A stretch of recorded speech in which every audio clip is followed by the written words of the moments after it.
Bapak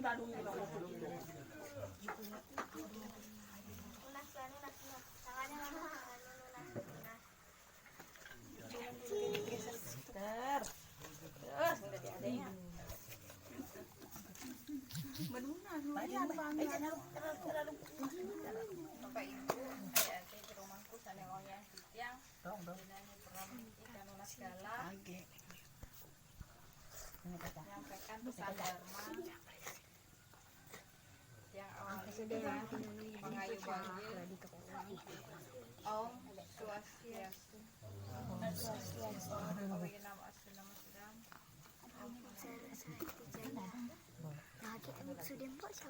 hari ini di hari purnama ini Astungkara kita diberikan hujan Astungkara.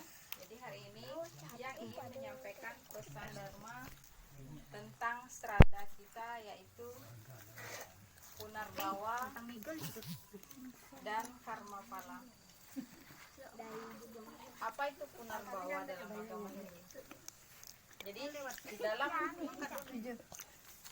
dalam keseharian agama Hindu, terutama Bali, itu sangat familiar sekali sebenarnya Punarbawa. Punarbawa itu adalah reinkarnasi dalam bahasa Indonesia atau kelahiran kembali.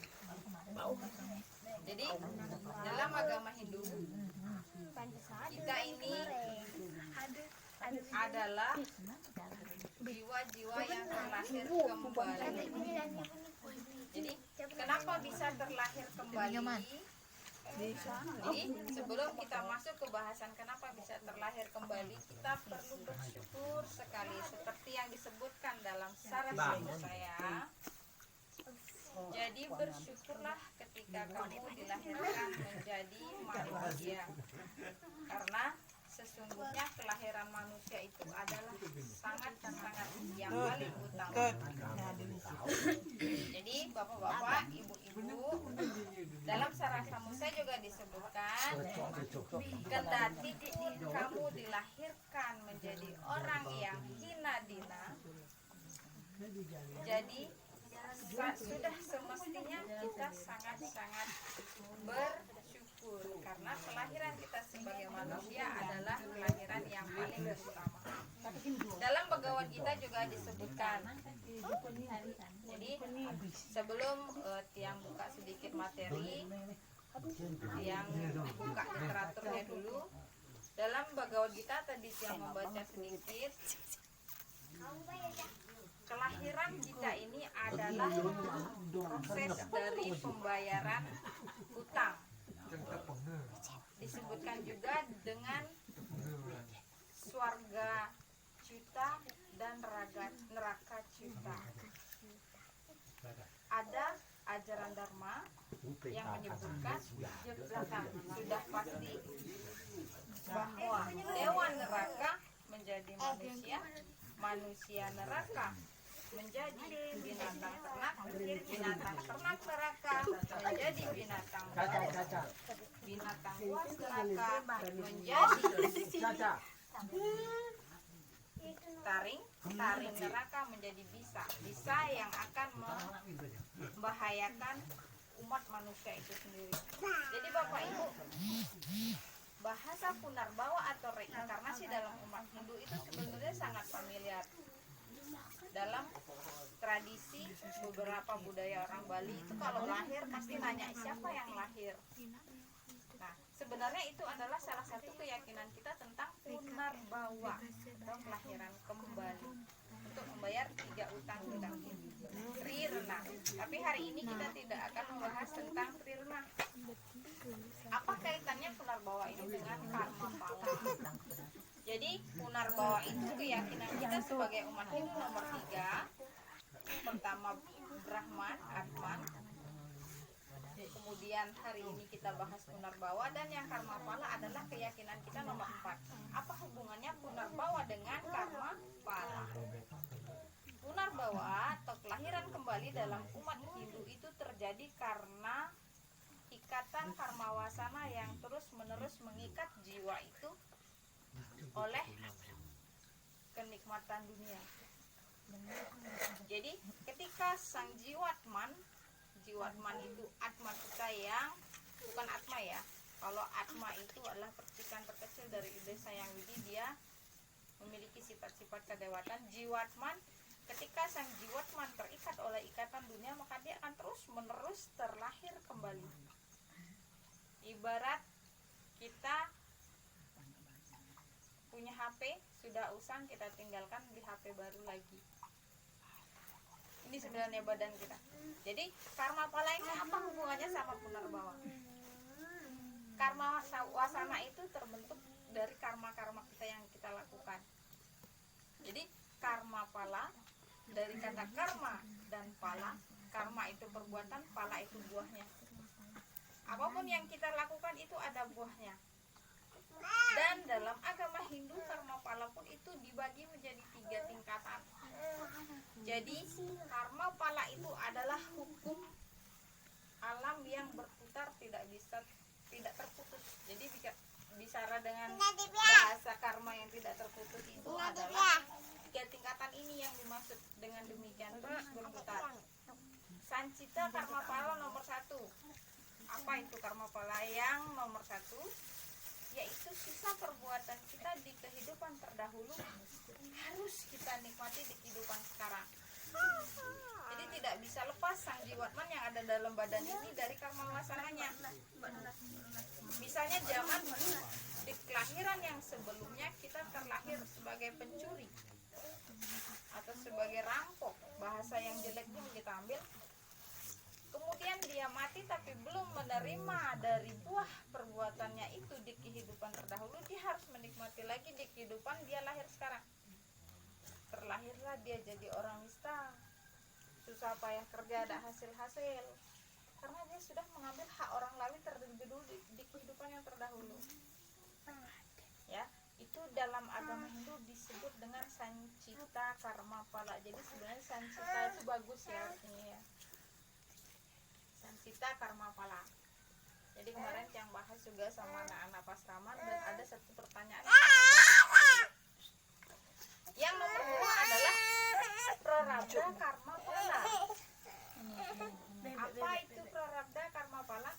Apa yang kita lakukan sekarang itu langsung kita nikmati sekarang. Kalau bahasa nak tua kita diajari karma pala cicih, jani berbuat jani hasilnya. Sigit tapi langsung pedas, megawe man bayaran. Prarabdha karma pala. Jadi kita habis nikmati di kehidupan sekarang. Dan yang terakhir itu kriya mana karma pala. Kriya mana karma pala itu apa?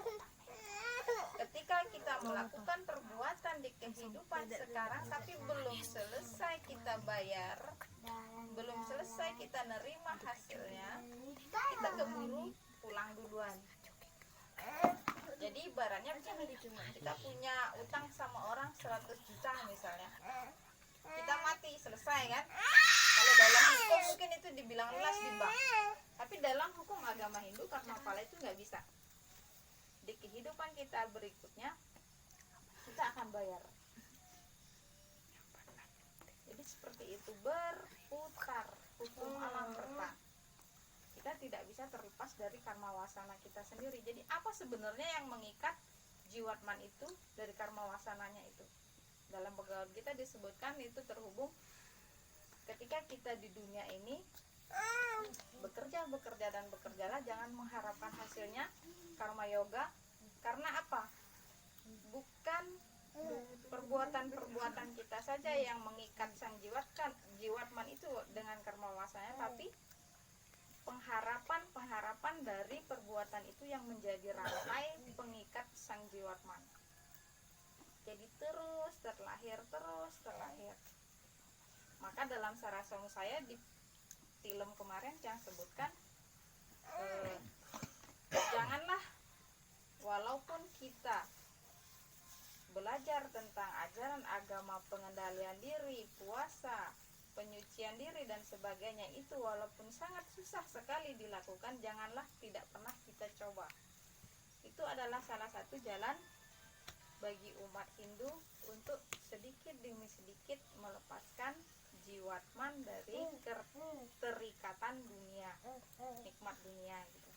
Jadi jelas sekali ya, serada kita yang 5 itu dari percaya dan meyakini Desa Yang Widi bahwa kita juga dihidupkan oleh Sang Atman. Kemudian yang ketiga, Sang Atman akan terus terlahir kembali karena karma palanya. Tetapi ketika kita terlahir dan bisa mengendalikan diri dari keterikatan kita sama dunia, maka kita akan mencapai kebebasan. Jadi moksa kita itu, moksartam jagat kita ya ca ici dharma, kebebasan kita di dunia dan di akhirat nanti gitu. Jadi sebenarnya tujuan dalam agama Hindu itu yang terakhir bukan surga atau neraka. Surga adalah titik tempat kita membayar dari hasil perbuatan kita yang baik-baik, kemudian kita harus terlahir kembali. Tapi ketika kita bebas, kita tidak akan terlahir kembali. Ya, jadi ketika kita terlahir jadi manusia, kembali lagi sebagai kesimpulan kita hari ini adalah kita sudah sangat patut sekali bersyukur. Terima kasih sama Desa Yang Widi telah dilahirkan menjadi manusia yang sempurna. Berarti kita ini tidak dilahirkan dari bagian-bagian neraka ciuta. Kalau anak-anak yang SD masih ingat ciri-ciri surga ciuta, ciri-ciri neraka ciuta, orang-orang yang lahir dari surga ciri-cirinya bagaimana, orang-orang yang lahir dari neraka ciri-cirinya bagaimana, itu belajar. Jadi kita ini termasuk adalah manusia yang sempurna sekali. Bajang jegeng, ibu bapak sempurna semua tanpa cacat dan sebagainya, hidup cukup, makan cukup, asung kare. Jadi jangan pernah berhenti menikmati atau bersyukur atas asung kare ware nugrah. Kita dilahirkan menjadi manusia karena kelahiran jadi manusia adalah kelahiran yang utama. Ketika kita neraka dari manusia ini, kita akan terlahir jadi ternak. Jangan sampai, apalagi jadi binatang-binatang yang paling hina, lintah, cacing dan sebagainya. Jangan sampai. Maka dari itu sudah sepantasnya kita membuka pikiran kita atas pesan-pesan Dharma yang senantiasa datang kepada kita. Jadi kalau mau belajar sendiri juga sudah sangat mudah. Searching Google banyak, cara ini banyak sekali. Oke Bapak Ibu, mungkin hari ini 2 materi cukup saya sampaikan. Kebanyakan nanti lepekan, masuk juga enggak. Yang penting sedikit tapi kita masuk. Karena demikian yang akhiri pesan Dharma hari ini. Jika ada salah kata yang minta maaf. Mudah-mudahan kita nanti bisa memberikan tambahan koreksi penjelasan. Yang akhiri dengan para musanti. Om Santi.